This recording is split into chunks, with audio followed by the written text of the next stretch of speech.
बोले। सबसे पहले मैं शिव के चरणों में प्रणाम करती हूँ, माँ गौरा के चरणों में प्रणाम करती हूँ, सभी देवी देवताओं के चरणों में प्रणाम करती हूँ।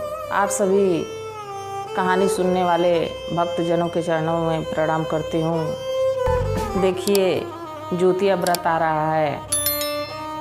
एक ज्योतिया के बारे में कहानी है जो मैं आपको सुना रही हूँ। ध्यान से सुनिएगा तो समझ में आएगा कि ज्योतिया व्रत क्यों करते हैं। और ज्योतिया व्रत का बहुत बड़ा महत्व है। आदिकाल से ज्योतिया व्रत औरतें अपने पुत्र के लिए करती हैं। तो आइए एक कहानी सुनाती हूँ। देखिए, एक गांव था जिसमें एक औरत रहती थी। उनके एक पुत्र थे। वो ज्योतिया व्रत करती थी। तो देखिए, ज्योतिया के दिन गला खाली नहीं रहना चाहिए, क्यों ना एक धागा ही सही पहने रहना चाहिए। और ज्योतिया के दिन अच्छे से नहा धो के अगले दिन व्रत करना चाहिए। और वो बूढ़ी माँ इसी तरह करती थी। उनका बेटा धीरे धीरे बड़ा हुआ। तो बेटे की जो है शादी हुई, बहू आ गई।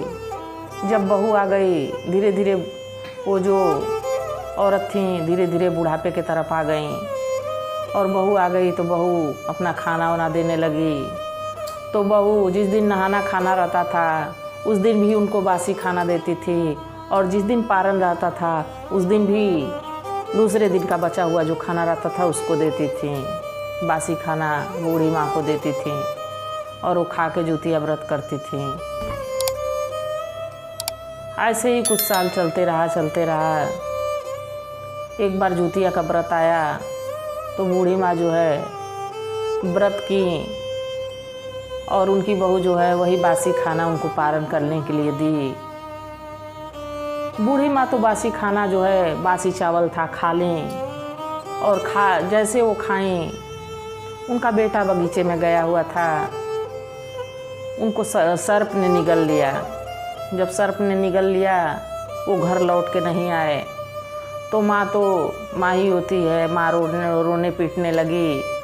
उधर उनकी भी पत्नी भी जो है वो भी रोने लगी। वो लौट के नहीं आए।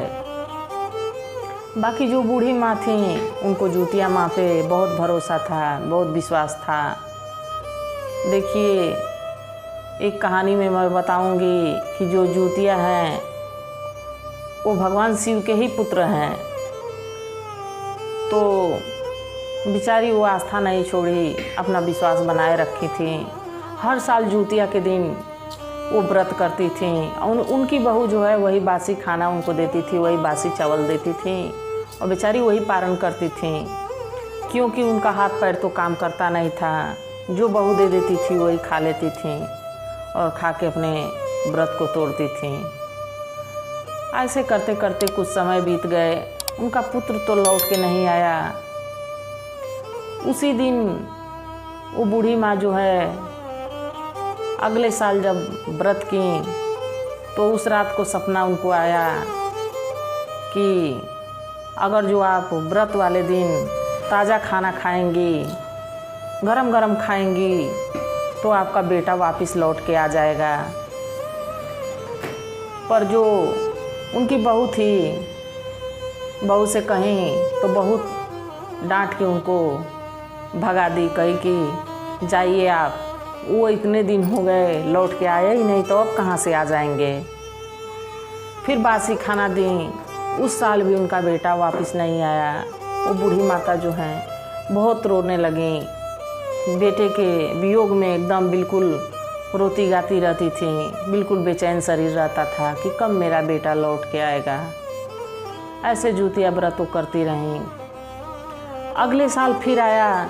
जब ज्योतिया का दिन आया, जिस दिन नहाना खाना रहता है उसी दिन बहू को सपना क्या आता है कि बहू तुम बना के चावल और जिस दिन पारण रहेगा उस दिन अपनी सास को अगर जो उसमें से चावल गरम गरम दोगी, उसमें से माड़ जो निकलेगा वो गरम गरम उनको दोगी, तो जैसे जैसे वो माड़ पिएंगी वैसे वैसे तुम्हारे पति हैं वापिस आ जाएंगे घर। तो जब ऐसा उसको स्वप्न आया, देखिए भगवान की लीला, बूढ़ी माई को तो स्वप्न दिखाए तो बहू ने नहीं पूरा किया, पर उसको दिखाए तो शायद उसके मन में भगवान के प्रति थोड़ा सा आस्था आया और वो उस दिन पारन वाले दिन चावल बनाई गरम गरम और अपने सास को ले जाके दी। बूढ़ी माँ जो हैं रोने लगी कि इतने दिन से मैं मांग रही थी, जब से आई है मुझे बासी खाना ही खिलाती थी, इतने दिनों के बाद तो मुझे लाई है, अच्छे से खाना दी है, लग रहा है बहू मेरी बहुत सुधर गई। बाकी तो ये नहीं वो जान रही थी कि ये तो भगवान शिव की कृपा हुई है, उनको ये नहीं पता था। और वो बूढ़ी माई जो हैं धीरे धीरे अपना गरम गरम जो था चावल खाई, और जो चावल में से जो पानी निकला हुआ था वो भी गरम गरम फूक फूक के जैसे पीने लगी। तो उनका बेटा जो सांप निगल लिया था उसको धीरे धीरे उगलने लगा,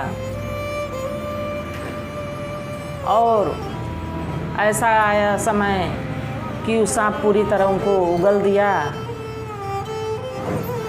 और वो घर को लौट के आए, माँ देख के बहुत खुश हुई, अपने बेटे से लिपट के रोने लगी कि मेरा बेटा आ गया। और उनकी पत्नी भी रोने लगी कि स्वामी आप कहाँ चले गए थे।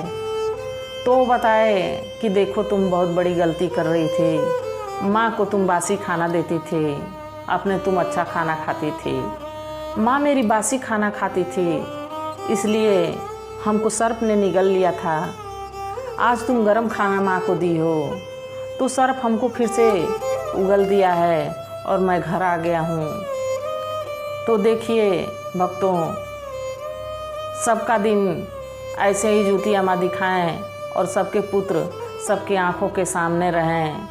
इसी आस्था के साथ सबको मैं प्रणाम करती हूँ। और इस कहानी को अगर जो पसंद आए तो कमेंट करिएगा, सब्सक्राइब करिएगा, लाइक करिएगा। प्रणाम भक्तों।